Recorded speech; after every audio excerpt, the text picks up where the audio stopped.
Portugal is a European ally to the United States. It's got its own problems, but its problems are not like the ones here. And by having a U.S. passport and having U.S. dollars, it gets you above almost all the problems that exist there, right? Romania is another example of that. If you have $100 in Romania, you can basically get anything done overnight. Here in the United States, I tried to get my license, my driver's license in Colorado.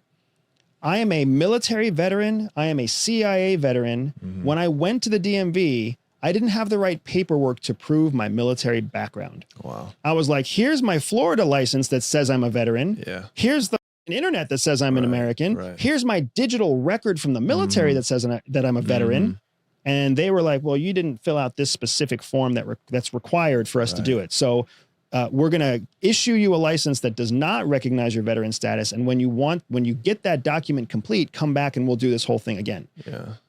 So it's inconvenient, it's inefficient. And why would I voluntarily put my child or put my children through 4 or 8 years of this when I know it can be avoided? So I guess what does China's growth and competition, what does Russia's basically autonomy, like they're breaking out and saying we will not be run over by American hegemony anymore. What does that have to do with the situation in America?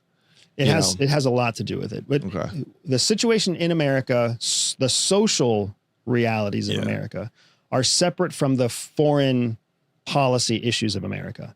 So they're two separate issues. The problem is that when they overlap, like a Venn diagram, when they overlap, the areas where they overlap are impacted negatively twice as much. So for example, right, inside the United States, we have this very clear understanding now of injustice, right? Black Lives Matter.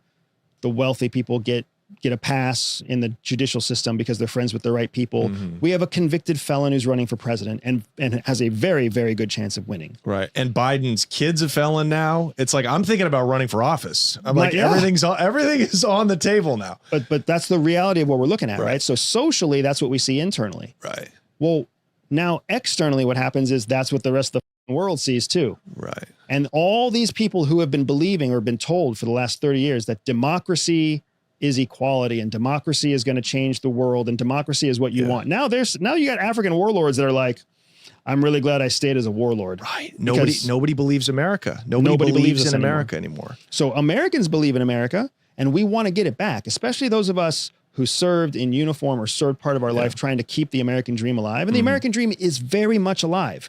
You and I know that for all of our problems, they are actually quite a bit smaller now than they were 10 or 15 or 30 years ago, which means if we stay the course, we could eradicate these problems in the next 20 years or so, right? We could correct our judicial system if we just focused on it and stayed focused on it for 15 or 20 years. It's not going to happen overnight, but it could be done. But now what's happening is because the rest of the world doesn't believe in us, we've got bigger fish to fry because we're losing influence, we're losing revenue, we're losing market share.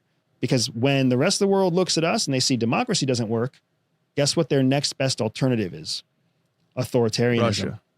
Yeah. And guess what authoritarianism looks like right now?